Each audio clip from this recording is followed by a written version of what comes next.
And now, a matter of execution. A tale well calculated to keep you in suspense.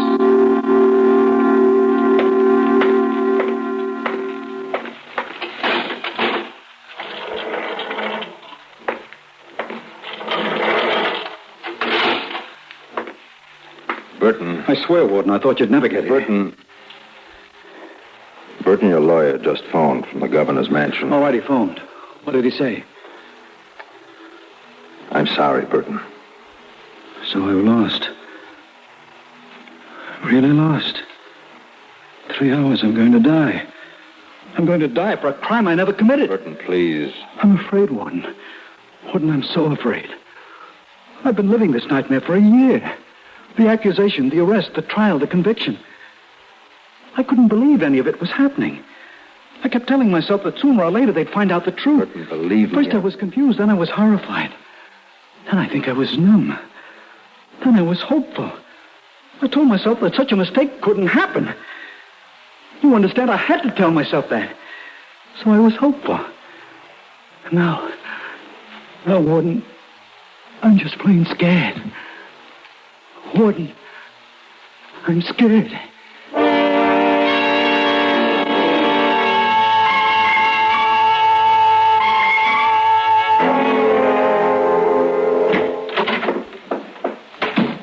Evening, Mr. Clay.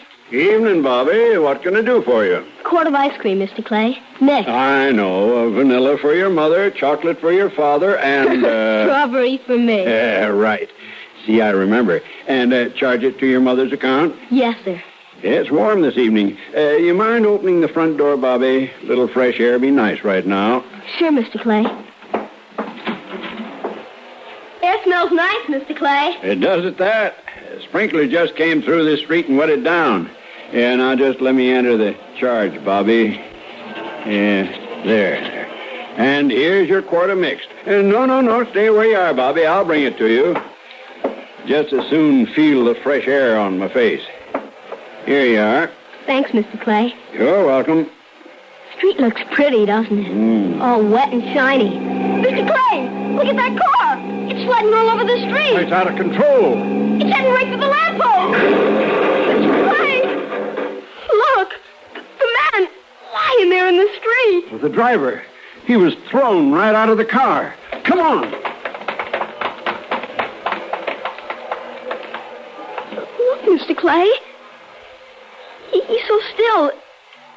Is he dead? I don't know. If he isn't, it's a miracle. Well, now you wait here, Bobby. I'll phone in a report. Get help in an ambulance. But Mr. Clay, what'll I do?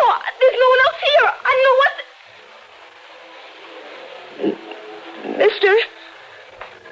Mister, can you hear me? Please, mister, open your eyes. You did. You opened them. What happened? You skidded. Hit the lamppost. Kid, I'm hurt. I'm hurt bad. Yes, sir, but help's coming. Mr. Clay went to phone for the ambulance. Listen. Are we all alone? Yes, sir. Oh, I'm weak, kid. Oh, I'm awful weak. I'm afraid I can't make it. I'm gonna die. No, mister, no. Hey, kid, come here. Closer. I gotta tell somebody before it's too late. Oh, I mustn't black out before Come here closer. Yes, sir. Listen, you tell the police. I confess. Listen, there's a man named Burton. He's gonna hang tonight. He's innocent. Remember this, kid? Burton's innocent. I killed that pawnbroker. Tell him. Oh, there's a gun I used. It's hidden. It's hidden under the back seat of my car. Mister! Ambulance be here any minute. Mr. Clay, listen. A terrible thing is happening. Terrible. And there isn't much time. Huh? An innocent man is going to die. An innocent man, Mr. Clay. He didn't do anything. I'm afraid you're right, Bobby. Poor man couldn't know the street was wet. No, sir, that isn't what I meant. Another man. An innocent man. Oh, Bobby, this man was alone in the car and the street was absolutely empty. Now, you're confused, son. Mr. Clay, let me tell you what happened. You don't have to tell me, Bobby. I saw the whole thing with my own eyes. Please, now, I'm too upset to... there's the police car. Bobby, I really think you should go home. This is no place for But, Mr. Clay, this is important. You've got to This listen. way, officer, over here. I saw the whole thing. It skidded.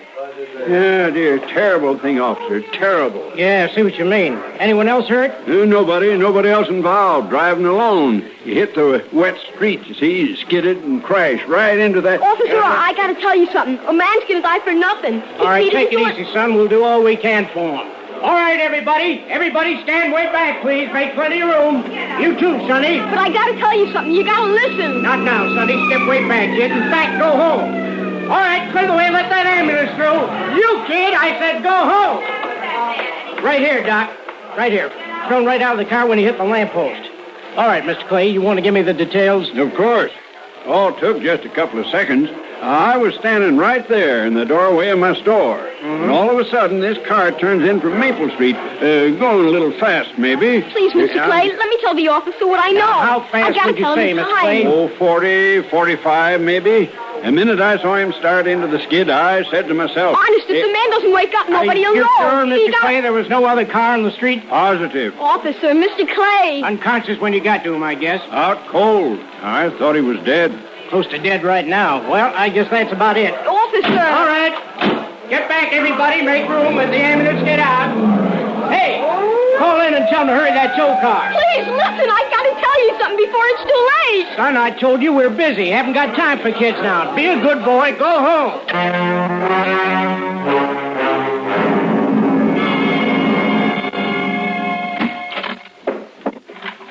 That you, Bobby? Yes, Mama.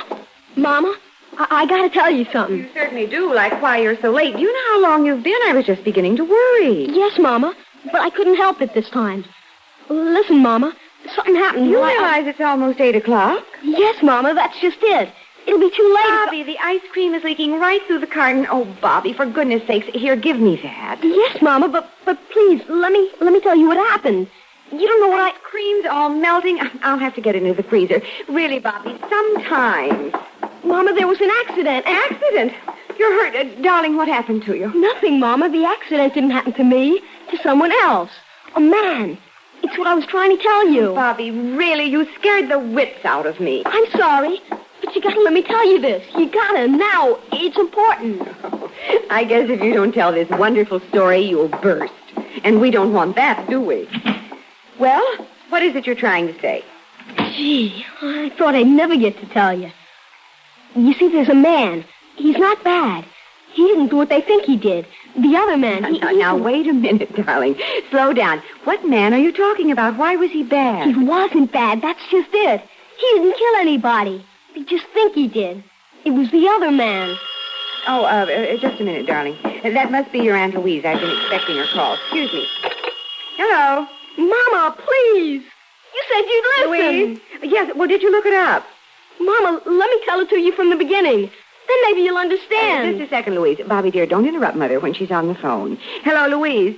Yes, just Bobby. Naturally. Right now, while I'm on the phone. Isn't that the truth? Of course, every time. Well, why should your youngster be any different? Mama, please ask Aunt Louise to hold the wire. You said you'd listen. What's that, Louise? 1 second. Bobby, if you keep talking while I'm on the phone, I can't hear Aunt Louise. Hello, dear. Just Bobby again. Now, what were you saying? Mama! Hush, dear. Yes? Oh, you have the recipe right in front of you. Well, then start with the part after 2 heaping cups of sugar. I'm sure I'm right up to there. A man'll die, Mama. He'll die. Later, Bobby. Yes? Mm-hmm. Oh, yes. Now I see where I made my mistake. Please, Mama, please. It'll all be my fault. I've got it now, Louise. Thanks, dear. How's Walter? Oh, no, not again. Well, it's probably just the weather. Mama! Give me my love. Bye, dear. Now, Bobby, what was it you were telling me? About the accident. The man was hurt so bad. He's dying, I think. And he killed somebody. But there's another man, and they'll hang the other man. But it's a mistake. He didn't kill anybody. He's innocent. But they don't know that. We haven't really... Believe it or not, I'm home. There's Daddy. Hi, Roy. Now, Bobby, I really have to get dinner ready, and I'm sure that if the man didn't kill anyone, nobody will want to hang him. Anyway, if it was all an accident... Wait, you didn't hear the whole thing. Well, not now, dear. Tell me your story later. But, Mama, there's no time. Of course there is. It just seems that way to a boy of 11. But really, whatever it is you want to tell me, I'm sure there's plenty of time.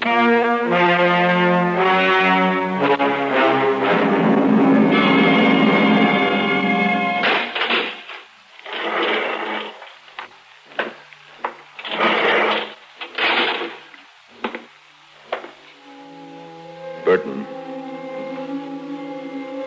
Burton. Yes? Won't you reconsider? What? Reconsider what we discussed. Won't you see the chaplain now? Who? The chaplain, Burton. He wants to stay with you. Oh, yes, I remember. No, Warden, thank you very much, but tell him I'd rather not. It would help. It would make it easier. Please, believe me. It wouldn't help. Not now, not anymore. I don't want words of comfort. I don't want words. He wants you to know that he won't preach to you. He just wants you to have a friend with you now. And he is your friend, Burton, I know. Tell him I understand how he feels. But I just can't cooperate. Nobody can help me now.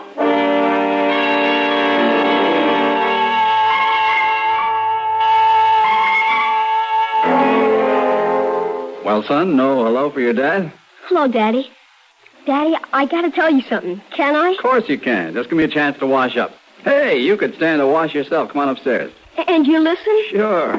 Well, first, Daddy, I better tell you about this man in jail. Jail, huh? What do you know about that? He's innocent. And tonight... Yeah, what's for dinner? Chicken. If you don't hurry, burnt chicken. We'll hurry. Come on, Bobby. Daddy, please, listen. It's important. Sure. Now into the bathroom with you. Quick. If somebody doesn't tell what really Wash happened, your then... face, Bobby. Daddy, it's getting late. The other man told me... Wash your face. And here's your towel. You see, there was an accident. Now, let me to the sink, Bobby. I have to wash, too, you know. And the man was hurt. And he'll die before anyone knows that the man in jail didn't kill anyone. He did. The other one. Understand what I mean, Daddy? Bobby, the towel. Quick, I got soap in my eyes. Yeah, thanks. So we've got to tell him in time, or the man will be... Did Mama get my gray suit from the cleaners? You didn't listen. I told you it was important. Bobby, where are you going?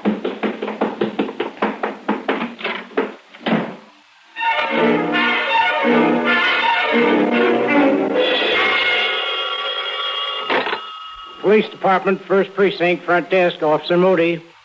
Yes, ma'am? Oh, no, ma'am. Your daughter's over 21? No, ma'am. Afraid there's nothing we can do about that. No, I understand, ma'am. You feel he has shifty look. But if she wants to marry him... Oh, no, I understand, ma'am. Shifty around the eyes. Oh, sure. Well, maybe you'll get used to it. Oh, no, never hesitate to call us.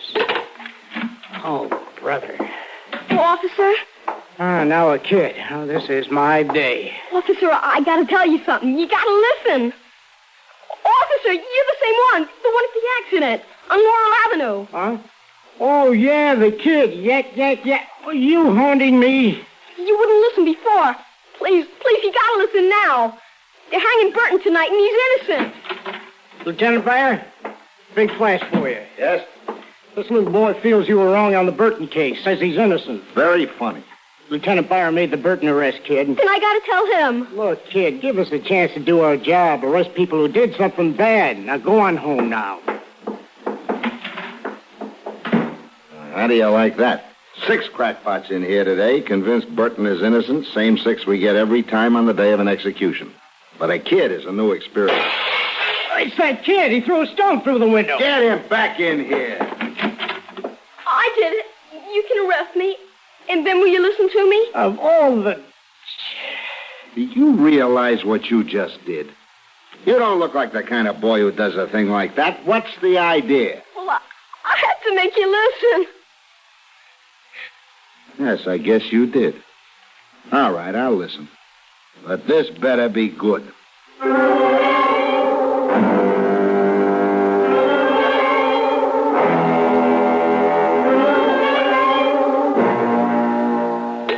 On that fat. Hospital says he's still breathing, in a coma. Get me a car. I'll keep the kid with me. You're taking this seriously? I have to. This kid described what certainly sounds like a deathbed confession. I've got to check it out. It's 9:30. Burton hangs at 10. And I arrested Burton. And if the guy dies before he can speak again... Then so will Burton. Get that car.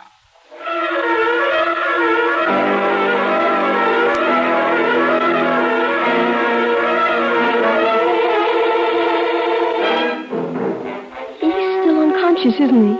Yes. Will he die? Any minute.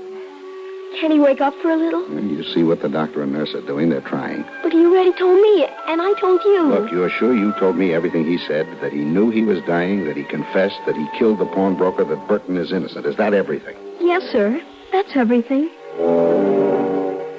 Hello, kid. He woke up. I'm Lieutenant Byer of Homicide. Do you have a statement to make to the police? You brought them, kid. Yes, sir. We've very little time. You realize you're dying. Yes. The statement you make to me has the solemn force of a deathbed confession, so help you God. Yes. Yes. I killed that pawnbroker. Burton is innocent. So help me, God. And the gun? The gun? What did you do with... No use, he's dead. I should have the proof. I should have the proof. What proof? He told you. The gun, the missing gun, it would guarantee the thing. Oh, I know where that is. What? That's the other thing he told me. The gun is under the back seat of his car. Hello. Hello, operator. This is Lieutenant Byer of the city police. This call is official. Get me Maple 1000, urgent. Hello, this is Byer, Homicide. Put me through to the wrecked car, pound fast. What time is it? 10 minutes to 10. Hello. Hello. Hello, Mac, what's holding us up? Look, I said fast, emergency. So ring on another line. Only one. Then break in. You can do that. I don't care if he's talking. I don't care who he's talking to. I don't care if he's talking to Eisenhower. Break in. Big deal. Walsh is talking. Come on, McGillicuddy. Tell Walsh it's me. This is a must. Hello. Hello, Walsh, Byer. Never mind that. This is important and immediate. Right. You have a wreck towed in from a Laurel Avenue crash a couple of hours ago, right? You're looking right at it now. Look under the back seat and tell me what you find, and hurry. Keep your fingers crossed, kid. Hello, you did? What caliber? 38. Perfect. Hello, operator, this is Lieutenant Byer again. Official call again. Immediately, matter of life or death. Get me the state penitentiary.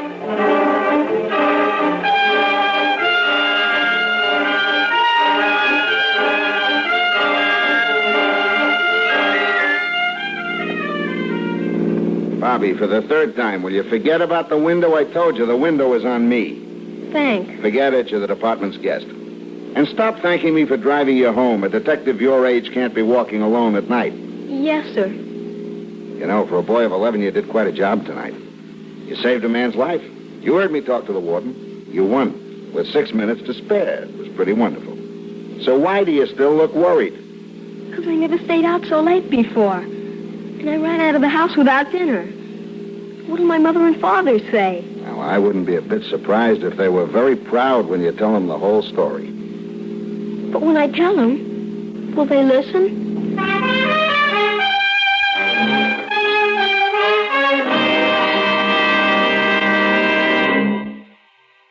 Suspense.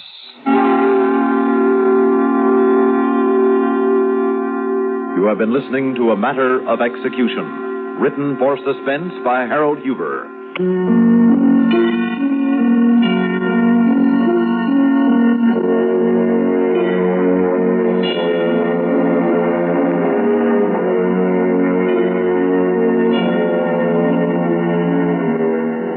Heard in tonight's story were Peter Laser, Ginger Jones, Santos Ortega, Martin Blaine, Bernard Grant, Nat Poland, Sam Raskin, Bill Adams, and Harold Huber. Listen again next week when we return with After the Movies, a story of money. Money to buy a funeral. Another tale well calculated to keep you in suspense.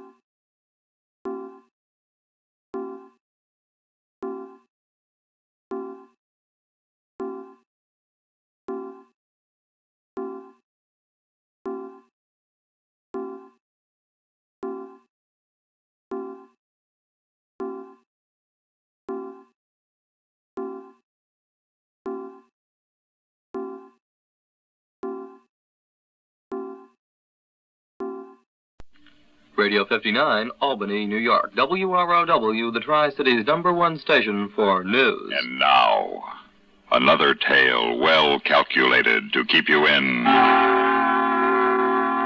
suspense. Now, the story of a prize fighter who turned into an opera singer.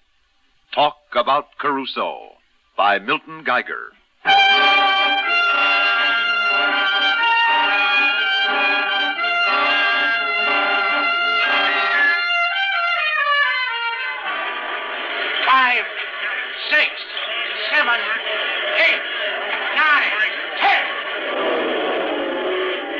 All right, Arrigo, I've seen enough. There are 2 more bouts. I want to talk to Joe Trenton. Francesca, I can't allow you to become infatuated with this third-rate prize fighter.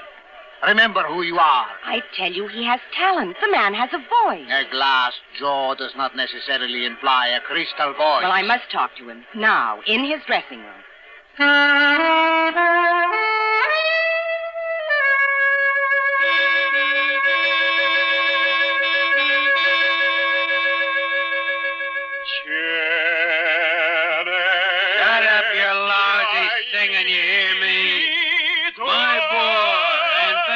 In my time and bet on a palooka who goes into the ring hollering some lousy garlic music.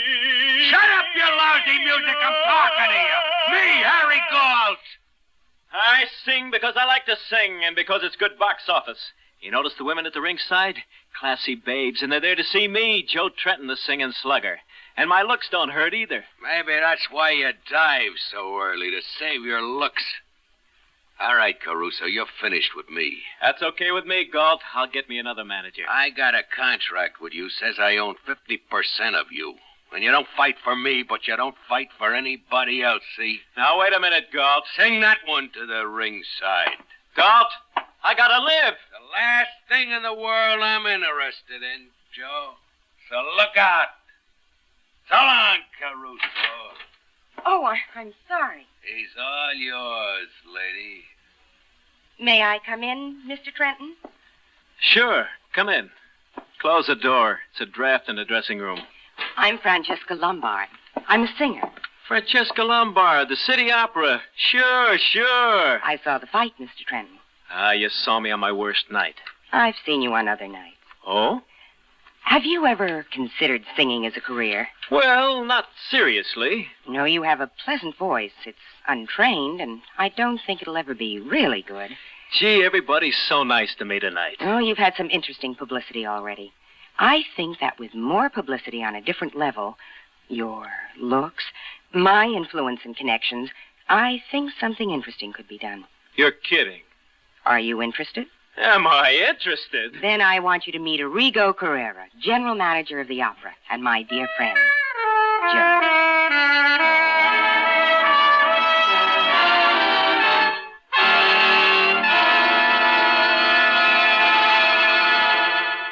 In just a moment, we will return for the second act of Suspense.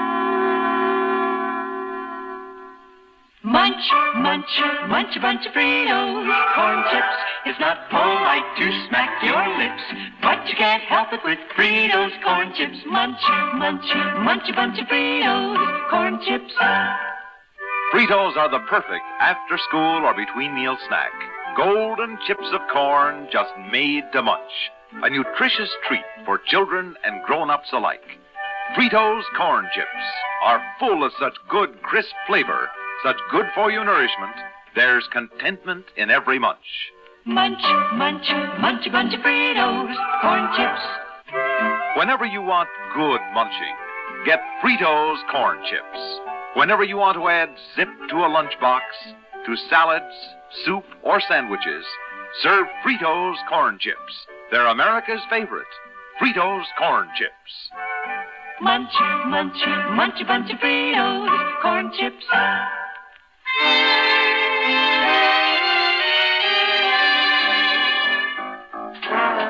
Listen to this one in Variety, friend. Joe Trenton, set to be getting $20,000 for 3 weeks' toil at Las Vegas, sings and boxes for his supper. True, he sings like a fighter and fights like a singer, but 20 grand for 3 weeks of light calisthenics is not trivial. This is more hay than Joe ever made as a haymaker, by far. Cute, huh? Very cute. I like it. Know what I mean? Look, here's one. Joe Trenton, billed as the singing slugger, sings as he once slugged. Passably, but there is a talent there. He does have charm and a nifty physique, and if he sings opera under forced draft, at least it's a dreamboat under forced draft. Ask any of the mink and ermine at the ringside tables. Great. I think I'm jealous. They still don't get it out of their heads that I used to be a fighter. Well, you still have a way of slipping off a quarter of a note. So a little rosin will fix that. And a lot of practice, Joe. Gonna get me that Ed Sullivan shot? You're on 3 weeks from this Sunday. I like you. Thank Arrigo. He arranged it. Thanks, baby, for arranging with Arrigo to arrange it with Sullivan. Oh, you are so welcome, Joe. Joe. The phone. Let it ring.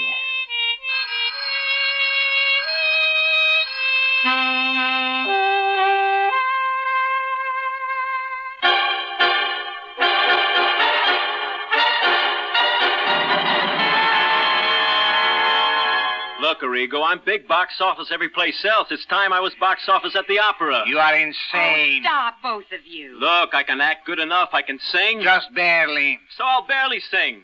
I'll sing Radames and Aida stripped to the waist. That'll give the folks a treat.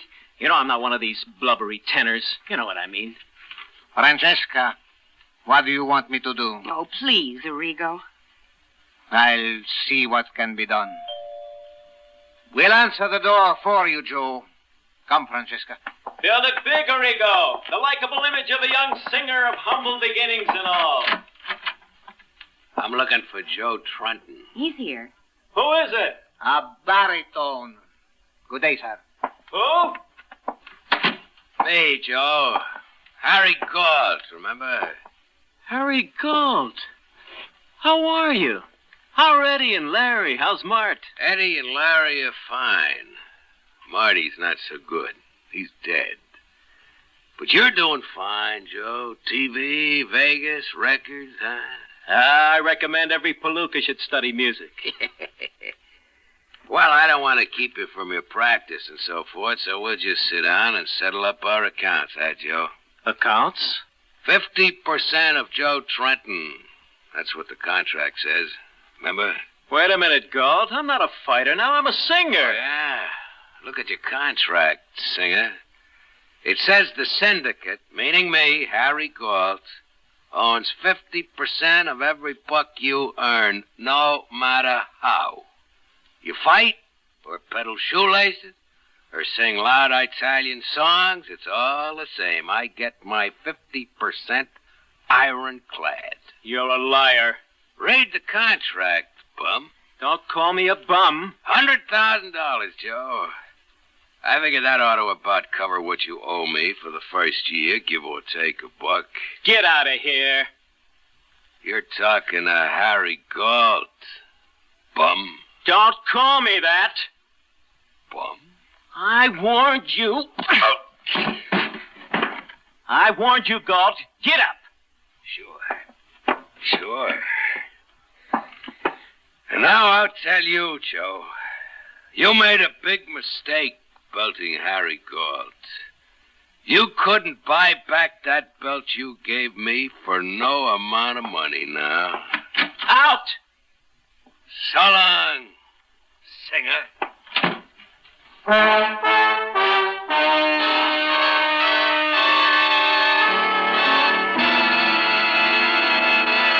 In a moment, we will return for the third act of Suspense.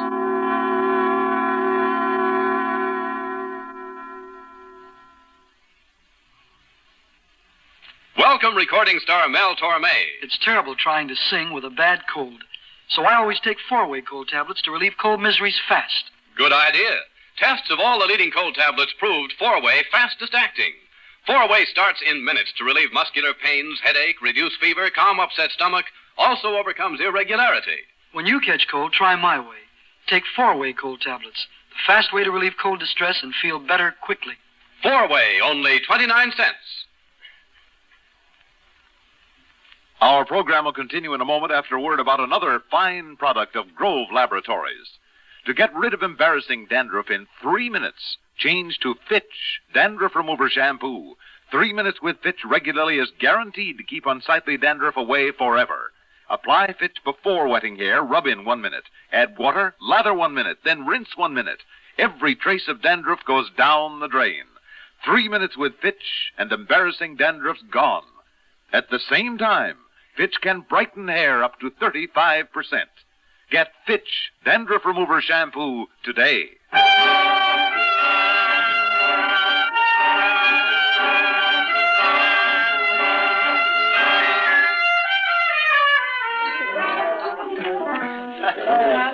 Attention! Listen to me, everybody! Announcement! Joe. Rico, where's Joe? Right behind you. You've been drinking too much, friend. This is an occasion. Everybody, listen! With the permission of Maestro Arriga Carrera, whom we all love, it's my great joy to tell you Arrigo, that Joe will make his operatic debut 1 month from tomorrow, singing Radames in Aida. Joe isn't a preliminary boy anymore. He's made the main bout. Give him a hand.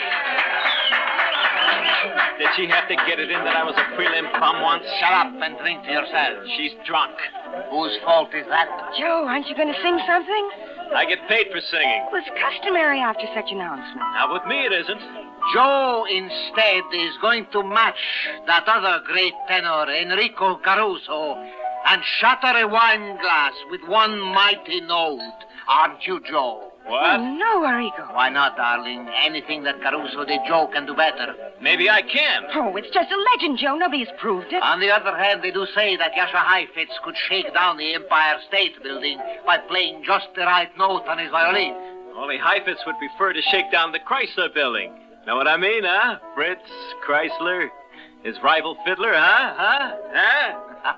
We get it, Joe. You do? Well, get this. If anybody else did, I can do it, yeah. Bravo. Give me your glass, White. Oh, Joe, don't. Shut up. First, you get the tone of the empty glass by flicking it with your fingernail. Okay. Impossible. Here goes. Here!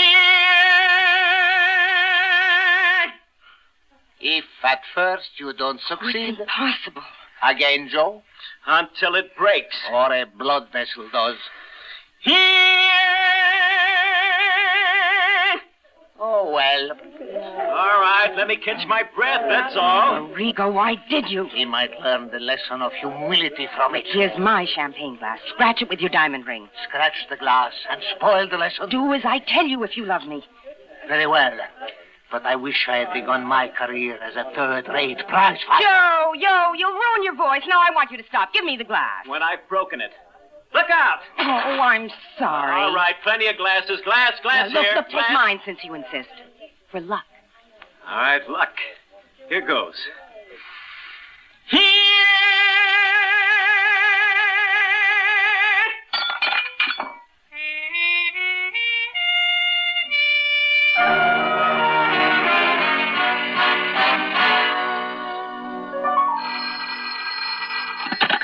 Yeah? Joe, I'm waiting for you. Waiting where? What for? Well, at the Opera House. We were going to run through some of your music, just the two of us and an accompanist. Oh, that's right. I'll be down in half an hour.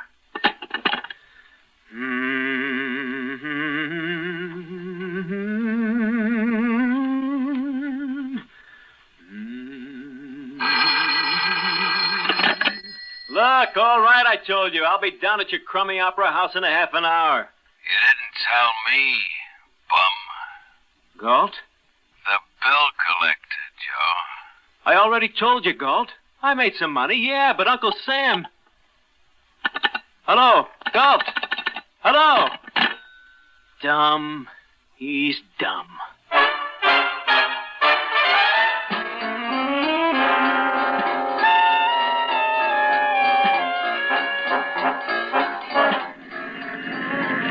Driver, get with it. That taxi that's been following us. Lose it. The Opera House, quick.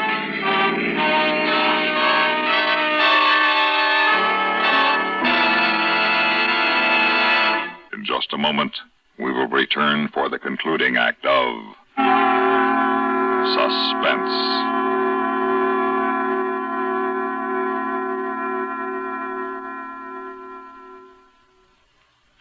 Pepsi-Cola refreshes without filling. Why? Because it's truly light. Charlie, you're forgetting something. Wait, Kay, there's more. Yes, ice-cold Pepsi is the delicious refreshment that goes great at a picnic or a party. But, Charlie... And Pepsi goes fast. People like it, so keep plenty handy. There. Oh, you did fine, except for one thing. Well, I mentioned lightness and how Pepsi refreshes and how fast it goes. You left out Pepsi sociability. You know the Be Sociable song. But, Kay, I can't sing. I can. Listen. Be sociable, look smart, keep up to date with Pepsi. Drink light, refreshing Pepsi. Stay young and fair and debonair. Be sociable, have a Pepsi. Well, at least I can say this. Pick up an extra carton of Pepsi today. Please do.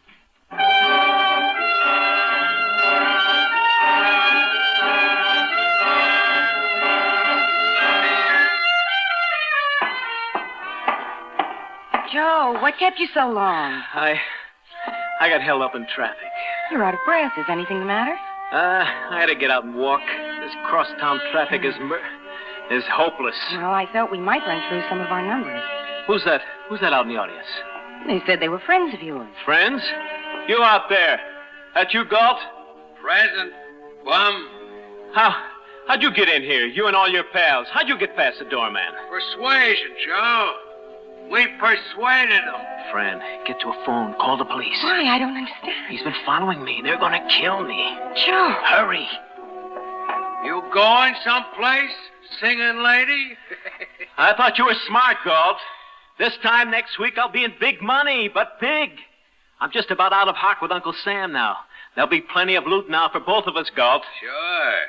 Only you building me one in your hotel room. You can't buy back that right cross. It hurts.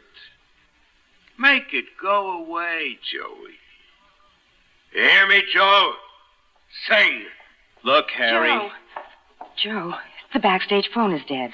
Then go to the box office. Go outside. He's going to get me, I tell you. All the passages are guarded. I can't move, Joe. So what's a good word, Joe? Galt, listen. So I made a mistake. Sing, Joe. I'm sorry I hit you, Harry. Sing, Joe. Let's see you hit something with your voice. Let's hear a good high one. Sure. I'd be proud to, Harry. I'd be proud to, Harry. Joe. Fran, the chandelier. Like the wine glass. And don't look, Galt is sitting under the chandelier. Who are you mumbling at, Joe? Let me in on it. Who are you mumbling at? Your girl walked out on you during the act. Fran, where are you? Too bad. I was hoping you'd give us a nice duet. Let's hear your solo, Joe. Sing. Sure, Harry. Let me limber up the old vocal cords, huh? Why, sure, Joe. Limber up in good health. While you got it. The chandelier. Here! Good, Joe. Again. Here! It's swinging. Here! It's going. Here! It's going. Here!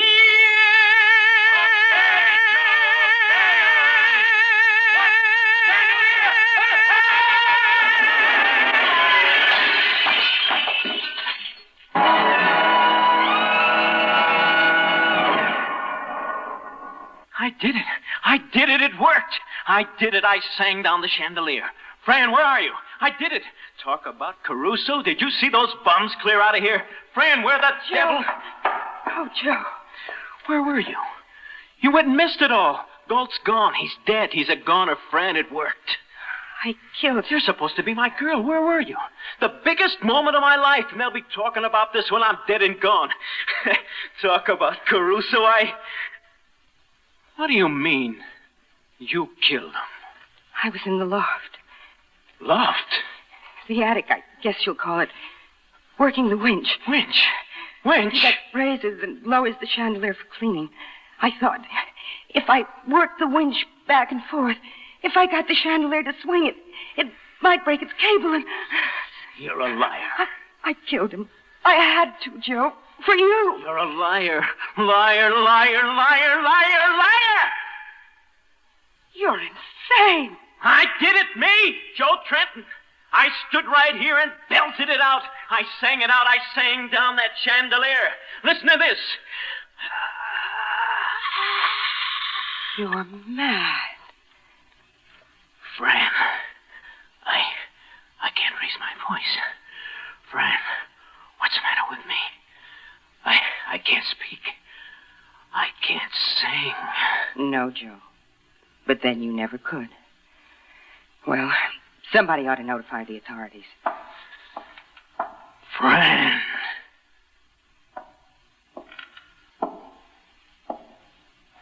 Yes? Fran, I broke that wine glass with my voice. Didn't I? Yes, Joe. I can't ever take that away from you.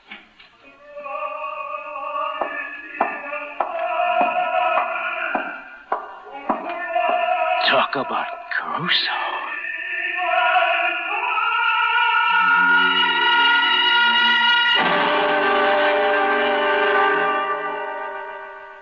Suspense.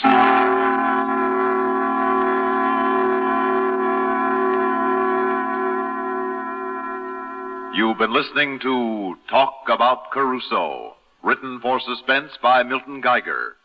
In a moment, the names of our players and a word about next week's story of Suspense.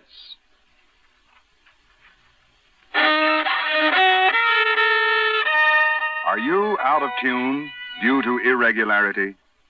Then help yourself get back in tune with Kellogg's All Brand. Pleasant, isn't it? The feeling of well-being you get when constipation from lack of bulk is no longer a worry, when harsh, irritating drug laxatives can be thrown away. Because Kellogg's All Brand is the normal, natural way to regularity. Its whole brand content gentles away constipation, supplies your system with the bulk-forming food you need for youthful regularity. And it tastes good, too. Fact is, Kellogg's All Brand is the one and only whole brand cereal that combines proved effectiveness with appetizing taste and crispness. So if you're out of tune, help yourself get back in tune as millions do with Kellogg's All Brand. ALL-BRAN. Kellogg's All Brand.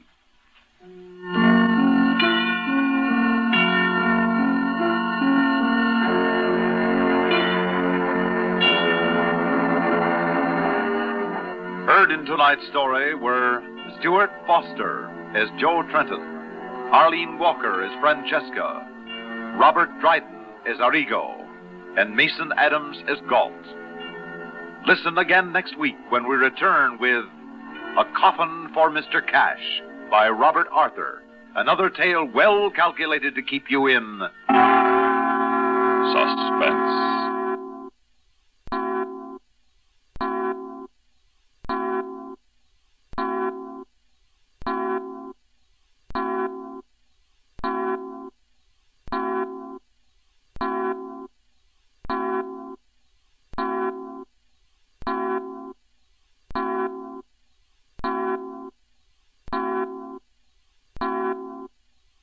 Radio 59, WROW, first on the dial, serving Albany, Tri, and Schenectady. Another tale well calculated to keep you in suspense. The story, The Legend of Robbie, written for Suspense by Walter Black.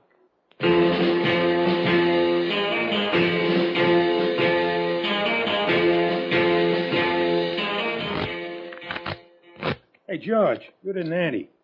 Yeah, that's right, okay. Give me one. Filling an inside straight, old buddy?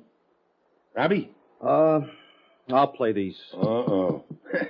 Might as well throw our hands in, George. Less gab and more poker, huh, Dutch? Oh, yes, sir. Let's see, I'll take 2. Who opened? I did. I'll open for 50. I'll see you. I'm in. Giorgio, buddy, what do you got? Full house. Queens over trays. You hit it, huh? Well, beats me. Robbie? Yep, beats me, too. Hey, you win the deal, Lucky. No more tonight, Dutch. 3-handed poker ain't that much fun. Yeah, no more for me either. That's not late. I know, but I set myself a $5 limit and it's gone. This is a real sensible fella, you know it? Sensible? What's sensible about it? I can't lose money I don't have. Kid, you got the wrong slant. Money's the one thing you can always get more of. Oh, yeah, sure. All I gotta do is walk out of the store with the proceeds. Not a bad idea if you don't get caught. The smart guys don't get caught.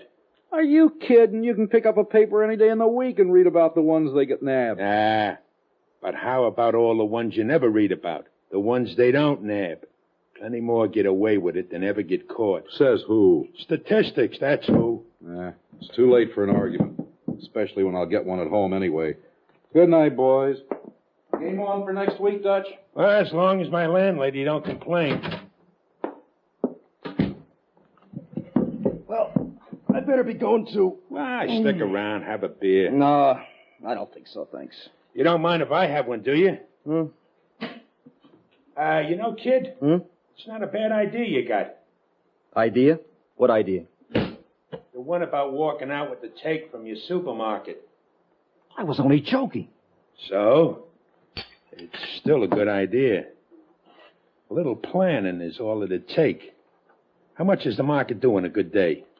I don't know exactly. What do you mean you don't know? Old man Harris let you take it down to the night deposit box, don't he? I don't count it on the way. Well, average. How much do you think he averages a day? Maybe 6,000 or 7,000. Not bad for 15 minutes work. What's the matter? My tie on crooked or something? You're not serious, Dutch. Ain't I? You must be crazy. Well, wait a little. The normal people are in graveyards. Well, I'm not crazy. If you think I'd take a nickel from Mr. Harris after all he's done for me, you got another think coming. He's the best friend I got. So? So nothing. I've been with him almost 11 years. I started out making deliveries, and now I'm assistant manager. And you earn $70 a week. I'll have another raise soon. Then you'll be making 72 or 3. Yes, sir. A guy can sure live high off the hog on $72 a week. Lives like a king, can't he? I'm not so old I can't wait a while. That's the spirit, Robbie. You knock your brains out, and Mr. Harris takes home the dough. Knock it off, will you, Dutch? I don't want to talk about it anymore. Suit yourself, kid. Hey, how's, what's her name? You know, that redhead who works with you? Sandra? Yeah, Sandra. What a dish. She gone out with you yet? No. Meaning you haven't asked her. How come? How can I afford to take a girl like her out on what I make? You're not a bad-looking kid, Robbie. Maybe she wouldn't mind just having an ice cream soda and taking a nice long walk. I got an idea. Why don't we double date some night? Don't worry, I'll stake you. I can always win it back from you at poker. I couldn't. Sure you could. Unless, of course, you don't think she'd go out with you. Why wouldn't she? That's what I say. Why wouldn't she? Let's make it for next Sunday, okay? Well, I'll ask her. You do that. Hey, Dutch. You weren't, all that crazy stuff about taking the money, you weren't serious, were you? I guess not, kid. Yeah, I never know when you're kidding and when you're not. How could I be serious? After all, you only got to wait another 20, 25 years and the store will be yours, won't it? You'll be rolling in dough by the time you're 55 or 60. Huh? Mud in your eye, kid.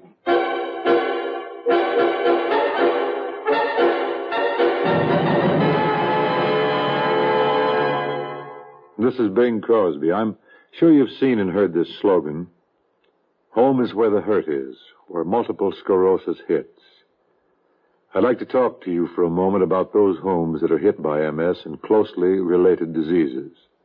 One of them could be a home of a friend or a loved one or even your own home. Because MS strikes anywhere, anytime. It's simply no respecter of persons. Multiple sclerosis is a crippling, baffling disease of the central nervous system that heaps emotional and financial disaster on top of physical hardship. It's a disease that the victim and his family must learn to live with because its cause and cure have not been found. Now, with so very little known about MS, scientists have to track down anything that is a possible lead. But careful, continuous scientific research takes money. And if money isn't available, a promising lead can't be followed up. Join the fight to conquer multiple sclerosis. Please say yes. And give to the MS Hope Chest today.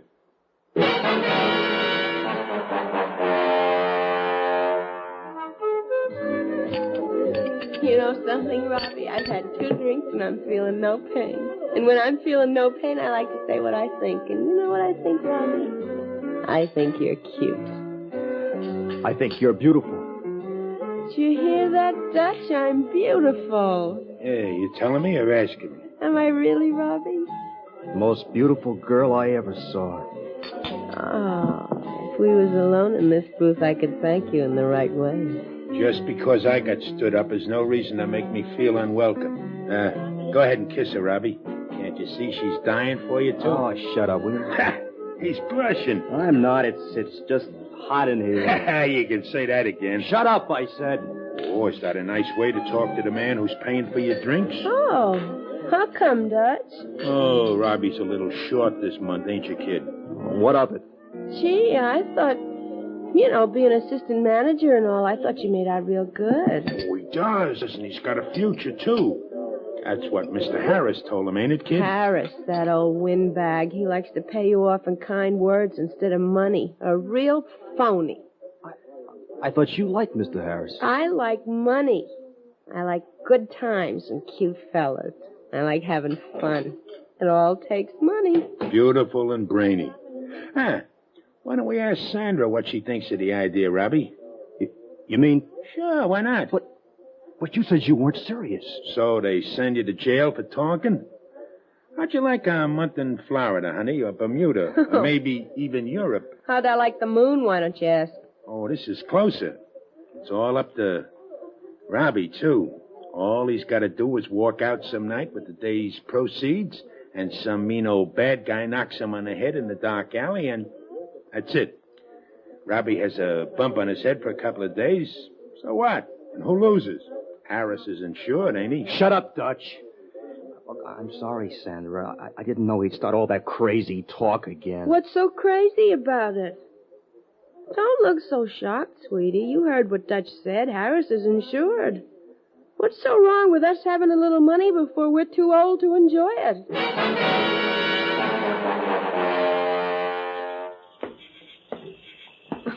Oh!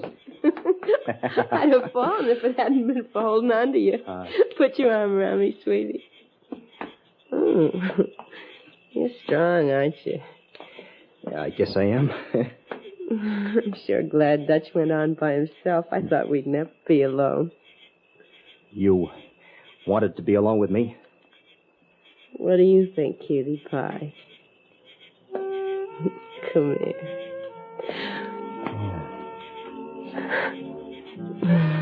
You like it? Sandra, I love you. I love you too, cutie. Come on. There's my rooming house. Oh, hold on to me now. Don't let me fall. Hey, can't we, can't we stay outside a little while, huh? All right, honey. You know, honey, I like you. I like you a lot. But where does it go from there? I don't want to spend the rest of my life sitting on the front porch of a crummy rooming house. I won't always be making $70 a week. Maybe, maybe not. It's not like he wasn't good looking and everything.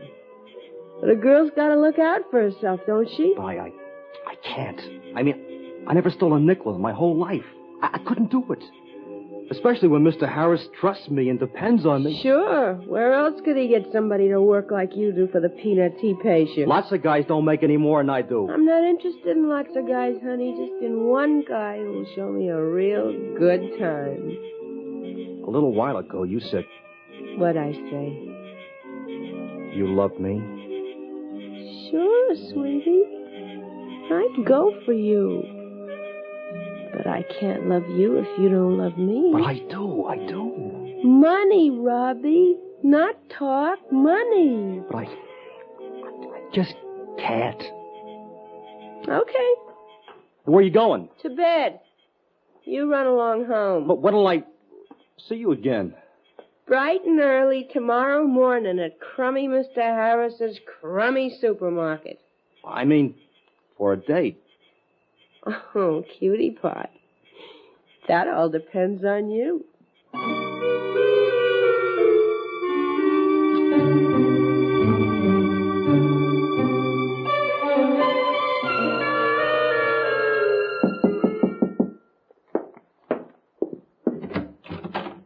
Ah, how you doing, Robbie? You alone, Dutch? I gotta talk to you.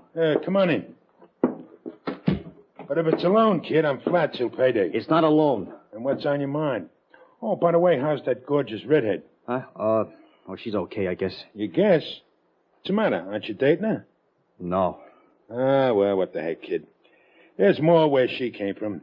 Maybe the next one won't be so hipped on money and good times. Dutch, that idea you had. What idea is that, kid? I get so many About of them. the supermarket. Oh, that one. How can you be sure to be safe? How can we get away with it? You can't miss, kid. How long you been taking the money to the night deposit? Oh, 2 years about. Friday's a big day for the store, ain't it? Yeah. You stay open late. Huh? When do you hit the night deposit on Fridays?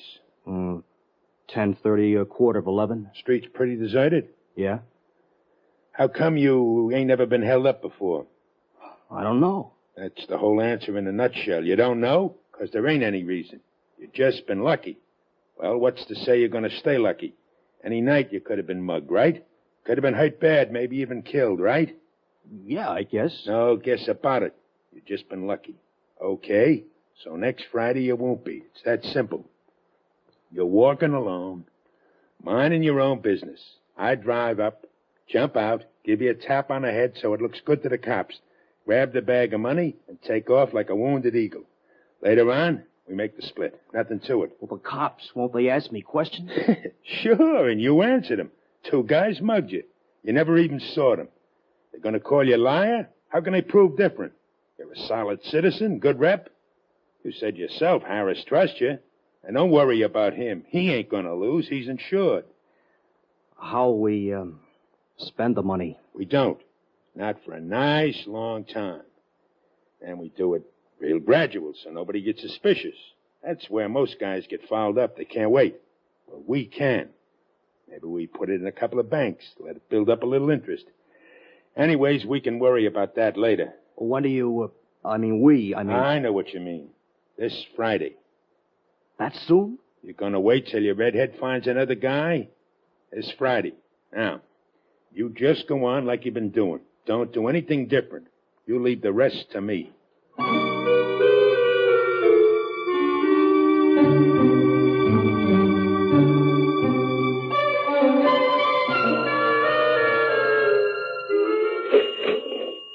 I guess that does it for this Friday, Robbie. Yes, sir. You got the checks totaled separate? Yes, sir. Deposit slips made out? Yes, sir. What's your figure? $7,484. And 39 cents. And 39 cents. Yeah, sounds like chicken feed, maybe, but it builds up, Robbie. Don't you ever forget that. No, sir. Something the matter with you? Huh? Oh, no, Mr. Harris. All afternoon and evening you've been acting like a man with problems. Something on your mind, Robbie? Oh, I just got a little headache, that's all. Well, you better take something for that when you get home. Yes, sir. Okay, now, here's the bag. Huh? Now, mind you don't forget the deposit slips. Oh, I won't, Mr. Harris. No, because you did once. You can't be too careful, young fella. No, sir. Now, you can go ahead. I'll lock up. And don't spend that money all at once, huh? Hey, Robbie. I'm not quite as dumb as I look. You're not fooling me. You're worried about that raise I promised you, right? Yeah, I guess I am. Well, you got no need to be. Starting next week, there'll be an extra $2 in your pay envelope, okay? Yes, sir. Thanks. You've earned it. You're a good boy, Robbie. You and me, we make a good team.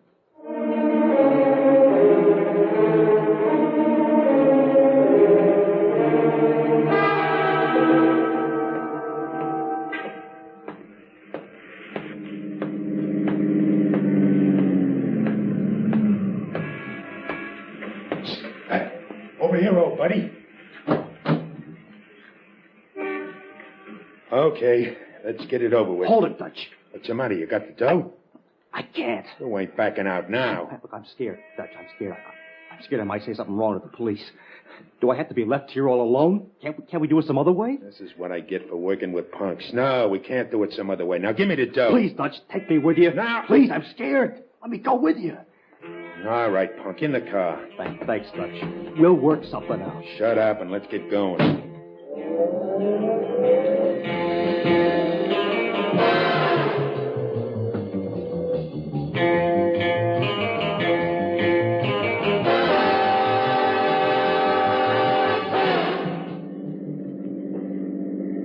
Dutch? I know you're sore at me. Hey, Dutch, where are we going? We're already out of the city limits. Oh, what do we do now, huh? You thought of something else? You got another plan, Dutch? Why are we stopping out here? I'll tell you, punk. Because we got some unfinished business. You mean the money?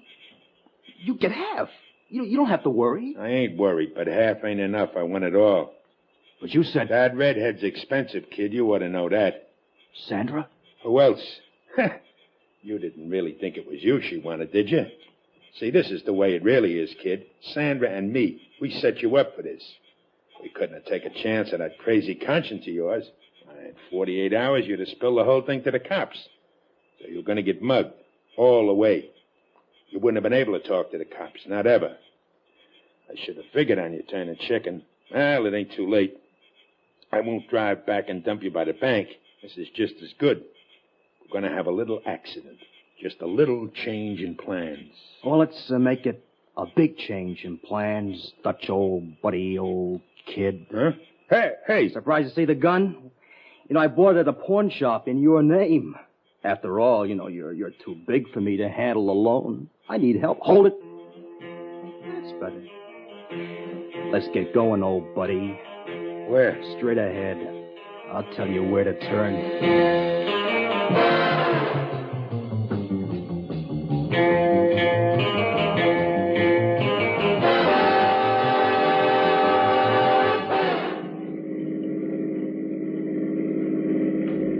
Take the next right. What are you going to do? Now, listen, kid.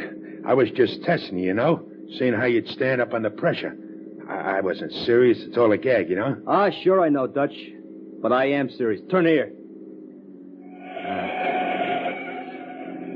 Want to hear my plan, Dutch? You ain't got the guts to kill anybody. You're so wrong. You and Sandra set me up. I set you up. And Sandra doesn't worry me. She'll go where the money is. I'm not worried about her. Hey, Dutch, notice this canvas bag? Just like this one with all the beautiful money in it, isn't it? You know what's in the extra bag? Some old tired dollar bills and bank deposit slips. And you know what? They're all burned to a crisp. But the police will still be able to tell what they were.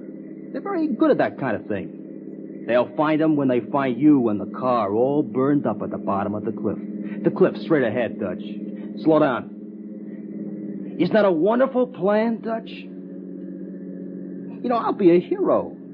I tried to fight you and keep you from getting the money, but you were too strong.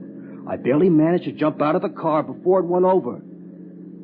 Oh, don't worry. I'll have plenty of bruises and cuts. Maybe even a broken ankle to back me up. You can't, Robbie. It ain't human. But it's foolproof.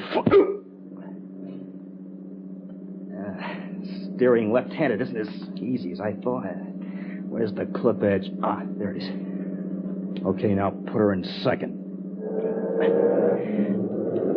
Matches, just in case it don't burn. Now I better open the door. Now, make sure I got the right bag. Hey, he's falling on it. I gotta get it. He's too heavy. I can't move it. But I got to. It's my money. It's mine.